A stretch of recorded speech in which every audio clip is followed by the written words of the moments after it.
नमस्कार दोस्तों, आयुष क्लासेस में आपका फिर से स्वागत है।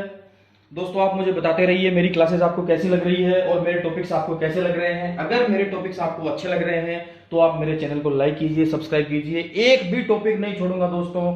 इंडियन कॉन्स्टिट्यूशन, उनके संवैधानिक इतिहास से लेकर जितना भी हमारा कॉन्स्टिट्यूशन बना है और करंट में जो मुद्दे चल रहे हैं उन सभी को मैं कवर करूंगा। ठीक है दोस्तों, तो आज हम लेके आए हैं, संविधान की शुरुआत कर रहे हैं आर्टिकल 1 से लेके 4 तक, जो संविधान का भाग 1 है। ठीक है, सबसे पहले हम शुरुआत करेंगे आर्टिकल 1 से।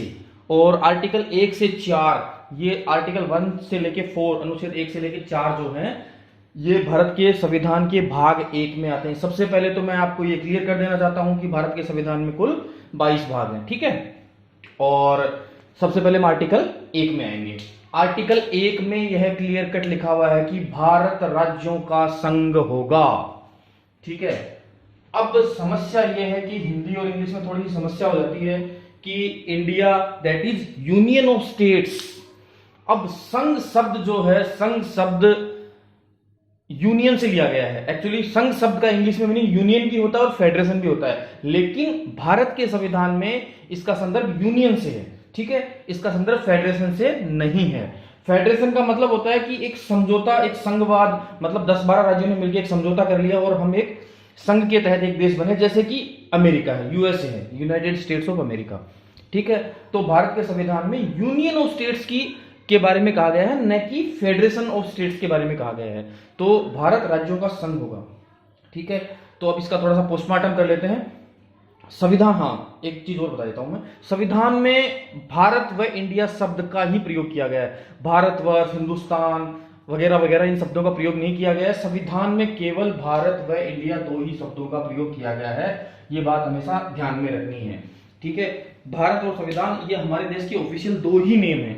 अगर भारत या इंडिया कहीं शब्द का इस्तेमाल अगर कहीं होता है तो वो हमारे संविधान के हिसाब से है। अगर आप हिंदुस्तान, भारतवर्ष या जो भी है उसके हिसाब से आप नहीं कर सकते हैं, वो सिर्फ एक प्रचलन की भाषा में है।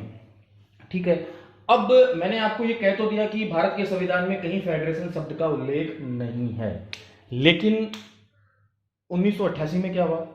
1988 में जनता दल और लोकदल की सरकार थी कर्नाटक में और मुख्यमंत्री बने एसआर बोम्मई। ठीक है साहब, तो एसआर बोम्मई जो थे उनकी सरकार को बर्खास्त कर दिया गया, जो केंद्र की सरकार थी, और केंद्र की सरकार के अगेंस्ट में वो सुप्रीम कोर्ट यानी कि माननीय उच्चतम न्यायालय में अपनी याचिका लेकर गए और उच्चतम न्यायालय ने ये फैसला दिया। हालांकि वो काफी विवादास्पद था, क्योंकि विवादास्पद इसलिए था क्योंकि राष्ट्रपति के पास एक अर्जी गई जिसमें बताया गया कि 19 विधायक असंतुष्ट है, और उसी अर्जी के बेसिस के ऊपर उन्होंने उस सरकार को बर्खास्त कर दिया। कि बर्खास्त इन द सेंस आर्टिकल 356 का प्रयोग किया गया और आर्टिकल 356 के ऊपर ही ये फैसला दिया गया था। आर्टिकल 356 जो कि मैं आपको बाद में विस्तार से समझाऊंगा।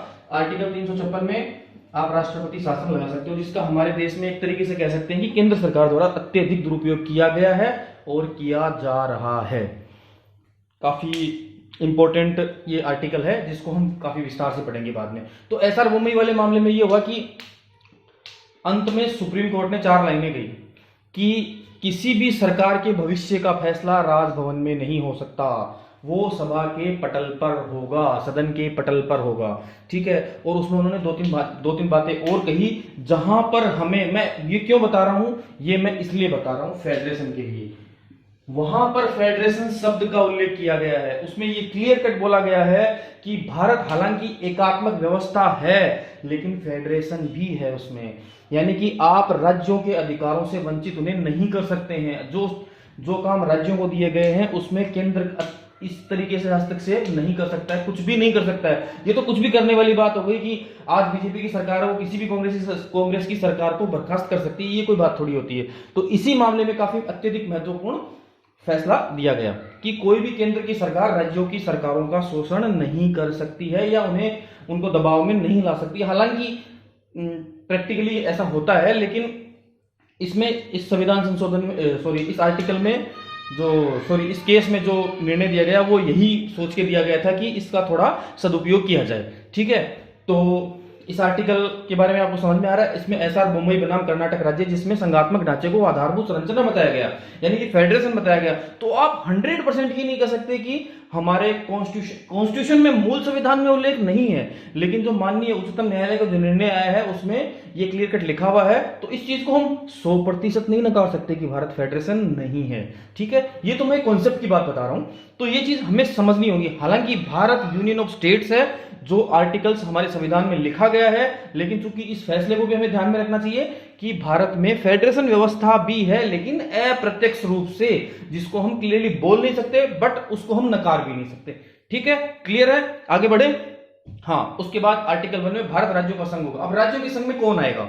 राज्यों के संघ में आएगा भारत के राज्य, जो स्टेट्स होते हैं। अच्छा, राज्य, आप इसमें जियोग्राफी वाले राज्य पे ना जाकर आप पॉलिटी वाले राज्य में जाइए। राज्य मतलब कोई भी देश होता है यहाँ पर, ठीक है, अगर आप जियोग्राफी की भाषा से बात करें तो इसमें भारत के राज्य आएंगे, यूनियन टेरिटरीज आएंगी जो संघ शासित प्रदेश हैं, और अर्जित किए गए प्रदेश। फॉर एग्जाम्पल, अगर भारत भूटान को कैप्चर कर लेता है किसी भी तरीके से, तो वो भारत के लिए अर्जित किया गया प्रदेश हो गया। मैं आपको एक कॉन्सेप्ट समझाने के लिए बता रहा हूं, ऐसा होता नहीं है, या हो भी सकता है, नहीं भी हो सकता है, बट एक जस्ट एक समझाने के उद्देश्य से बता रहा हूं कि अगर भारत भूटान पर कब्जा कर लेता है तो वो भारत का एक अर्जित किया गया प्रदेश हो गया, तो उसको संविधान में मान्यता मिलेगी, 100% मान्यता मिलेगी। उसका कॉन्सेप्ट मैं आगे बताऊंगा कि अर्जित किए गए प्रदेशों को कैसे, किस तरीके से मान्यता दी जाती है। ठीक है, उसके बाद में आते हैं हम आर्टिकल 2 पर। आर्टिकल 2 में यह लिखा गया है कि संसद कानून बनाकर कोई नया प्रदेश भारत के राज्य क्षेत्र में शामिल कर सकती है। हो गया सॉल्यूशन? यही सॉल्यूशन है कि अगर भारत कोई नया प्रदेश अगर शामिल करना चाहती है, जैसे कि मैं आपको इसका बेहतरीन उदाहरण बताऊं तो सिक्किम राज्य को जो भारत में शामिल किया गया था, उसके पीछे खैर लंबी स्टोरी है, जो मैं आर्टिकल 35 और 36 जो मैं बताऊंगा, बाद में बताऊंगा आपको। तो उसमें किस तरीके, अमेंडमेंट 35 और 36 जो हमारे संविधान का 35वां और 36वां संविधान संशोधन हुआ था, जो भारत में सिक्किम राज्य को जो शामिल किया गया था, उसके हिसाब से वो किया गया था। ठीक है, तो उसमें आर्टिकल 2 का ही हवाला दिया गया था कि आर्टिकल 2 के हिसाब से ही हमने किया था, और आर्टिकल 2 का प्रयोग करते हुए हमने अमेंडमेंट 35 और अमेंडमेंट 36 किए थे। 35 में सह राज्य बनाया था, उसके बाद 36 में हमने उसको सह राज्य को समाप्त कर दिया था। सह राज्य वाले अमेंडमेंट को समाप्त करते ही सिक्किम भारत का पूर्णतः राज्य बन गया था। ठीक है दोस्तों, आर्टिकल 2 क्लियर, संसद कानून बनाकर कोई नया प्रदेश भारत के राज्य क्षेत्र में शामिल कर सकती है। उदाहरण के रूप में आप सिक्किम को मान सकते हैं। ठीक है, उसके बाद आते हैं आर्टिकल 3 पर।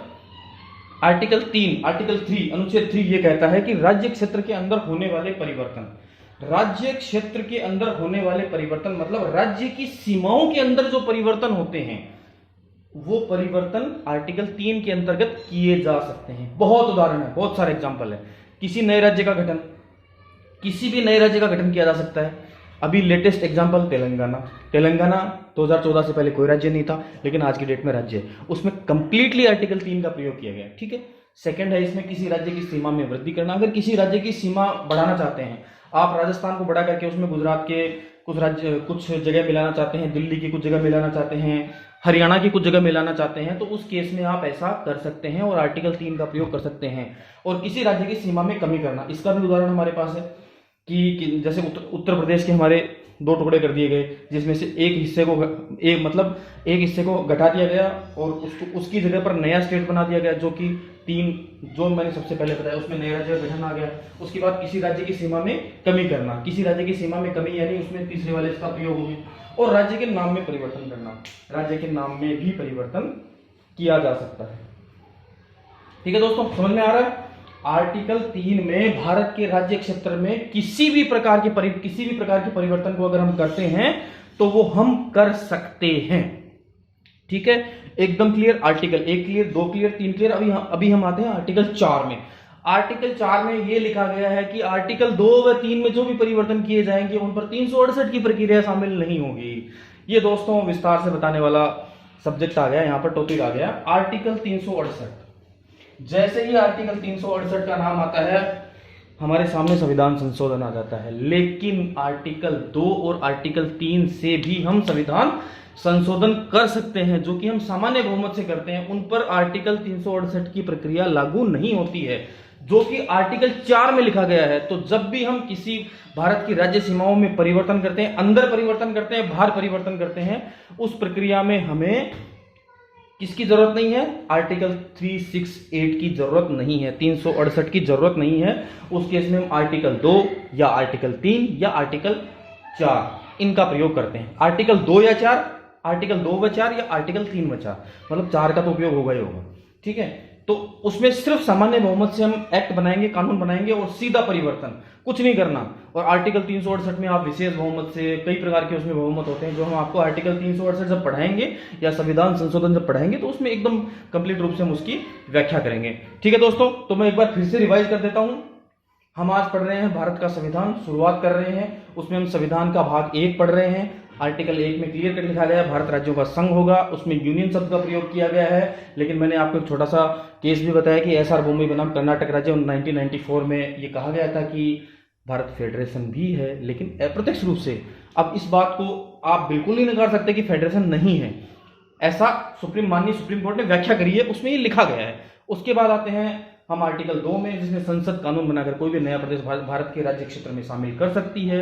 ठीक है, उसके बाद आर्टिकल 3 में आते हैं। आर्टिकल 3 में भारत के राज्य क्षेत्र के अंदर होने वाले परिवर्तन, नए राज्य का गठन करना हो, सीमा में वृद्धि करनी हो, कमी करनी हो, राज्य के नाम में परिवर्तन करना हो, वो सब कुछ आप कर सकते हैं। उसके बाद आते हैं आर्टिकल 4 में, 2 व 3 में जो भी परिवर्तन करेंगे, जो भी एक्ट बनाएंगे, उन पर आर्टिकल 368 में जैसी प्रक्रिया होती है लंबी चौड़ी, वो प्रक्रिया नहीं करनी है, सीधा सीधा अमेंडमेंट हो जाएगा। अमेंडमेंट का मतलब आर्टिकल 368 नहीं होता है, आर्टिकल 2, 3 और 4 में भी अमेंडमेंट में प्रयोग में लिया जाता है। ठीक है दोस्तों, आशा करता हूं कि आपको ये वीडियो अच्छा लगा होगा। मैंने काफी विस्तार से आपको समझा दिया है, वीडियो काफी लंबा हो रहा है। ठीक है दोस्तों, अगर आपको ये वीडियो अच्छा लगे तो इसे लाइक करें, सब्सक्राइब करें और मेरा मोरल बढ़ाते रहें। ठीक है दोस्तों, फिर से मिलते हैं। जय हिंद, जय भारत।